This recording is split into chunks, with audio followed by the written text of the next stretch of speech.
450 pesos yung aabunuhan mga boss. Napakaraming pandesal yan at ang hatid natin ay papunta sa may Eastwood. Pabili to kaya malaki yung pamasahe, nasa 184 pesos. Kaya laban tayo dyan dahil buena mano yan. Binidyo ko na rin yung taripa nila para makita ng customer kung gaano karami. Check ko na yung drop off at yung drop off natin is nasa road siya ng private subdivision. Tatakboy natin to kasi madaling araw naman at dire-diretso lang, wala pang traffic. Alas 3 ng madaling araw ngayon.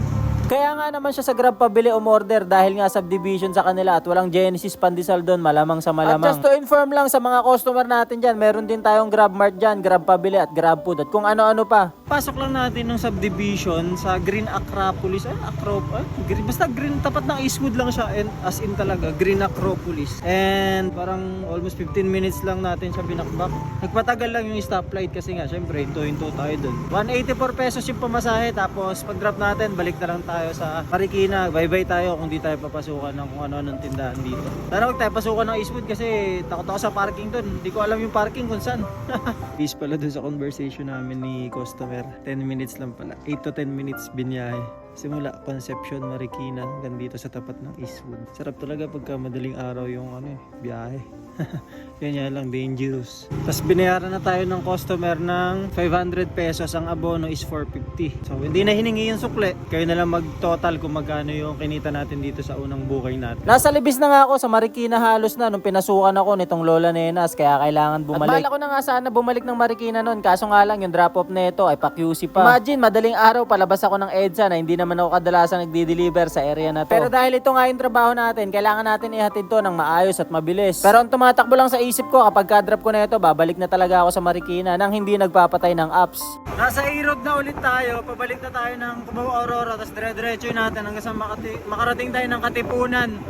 Tapos doon na tayo pabalik ulit ng Marikina. Sana masukan tayo dito, pabalik. Huwag na palayo kasi nakalayo na tayo. Pero sa dalawang booking natin, naka 300 naman na tayo mahigit, kaya goods na rin yung kahit pa paano. Pero backpack lang tayo ngayon kung may pumasok. Pagka-drop ko nga nung booking dito sa may QMMC dahil pinasukan niya ako bandang Katipunan sa may McDonald's doon. Bigla naman nag-selfie to na may countdown, tapos nung bine-verify ko na ay ayaw naman pumasok. Siguro yung mga ganitong problema yung isa sa dapat na pagpukusan ni Grab dahil nagkakaroon ng error kapag ka nagbe-verify. Isa sa problema dito kay Grab 2 minutes na lang. Nag-selfie na ako tapos nag-approve naman. Ang kaso lang, pag dito na, pag bine-verify na muna, ayaw gumana, laging lost connection. Samantalang kakadrop mo lang sa customer, tapos pumasok agad yung, nag-pop up agad yung earnings mo. 2 beses na ako nag-ano nito na selfie ng ganito eh. Tapos nag-0-0 siya, tsaka gumana. Tapos minsan din napopost. Dapat ito yung ina-actionan nila Anyways, nakabalik naman na tayo ng Marikina na ito. Kaya all goods na, tapos sabayan pa ng magandang sunset na kulay orange talaga yung kalangitan. Sa tuwing napapatanaw ako sa ating kalangitan, lalo kung sobrang lala nga dahil sobrang ganda talaga ng langit. Imagine kapag nasa tuktok ka ng bundok tas nakita mo yung ganito. Fan na fan talaga ako ng mga ganito tsaka ng mga nature tripping. Kaya kung may mga campsite kayo dyan mga boss na gusto natin puntahan, PM nyo lang yung page natin. Pinasukan na nga ulit tayo ng Genesis Pandesal tapos 188 ulit yung pamasahe pero mas malapit na to. Tawid Marcos Highway na lang pero papasok pa ng malayo sa subdivision. Pero goods ang na. Ang ulit nga dahil subdivision ulit dahil walang pandesalan sa loob nila. Naghiwalay na lang din ako ng 5 pirasong pandesal mula doon sa order niya para makakain ako. Charot lang. Umuwi na muna ako, tas 2 oras ako natulog sa bahay bago ako bumalik sa may Ayala. Pinasukan naman tayo ng Goldilocks kaso nga lang malayo yung pick up. Pero kahit malayo yan, palag pa rin yan sa atin mga boss dahil kabilang barangay lang naman. Yun nga lang, nagka-problema sa drop off dahil ang tagal sumagot.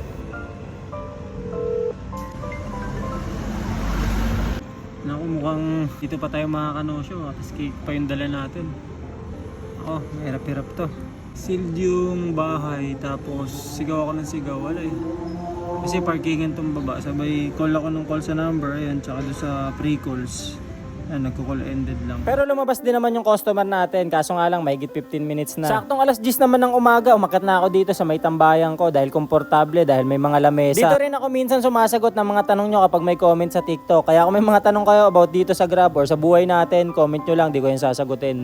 Sa buong planner natin, ng 10 to 1, 3 lang yung pumasok. Isang solo order, tapos isang double book. Na-drop ko na yung huling 2 booking natin at ayun yung nagpasarado ng 16 bookings. Bali, kumita na tayo ng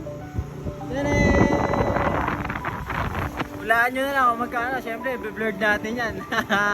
Ngayon, uuwi na muna ako kasi yung gulong ko sa likod, nararamdaman ko. Kasi ano na to manipis na Pagka lumilinya ako doon sa mga ganyang makakapal na linya, kumikembot yung motor Parang gumigewang alangan ako Malambot na pala kasi yung gulong ko sa likod, kaya siya ganun. At sigurado may pinagmumulan yung singaw niyan, kaya binombahan ko muna para mahanap yung butas.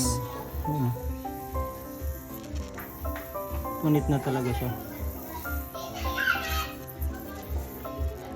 Tignan natin kung uubra sa sealant. Buti na nga lang talaga may sealant dahil nawala yung singaw, natakpan siguro. I-observe pa natin yan kung kailangan na siyang palitan or pasakan. Pero sa ngayon, magpapahinga na muna ako bago bumiyahe ulit. Yun lang, salamat!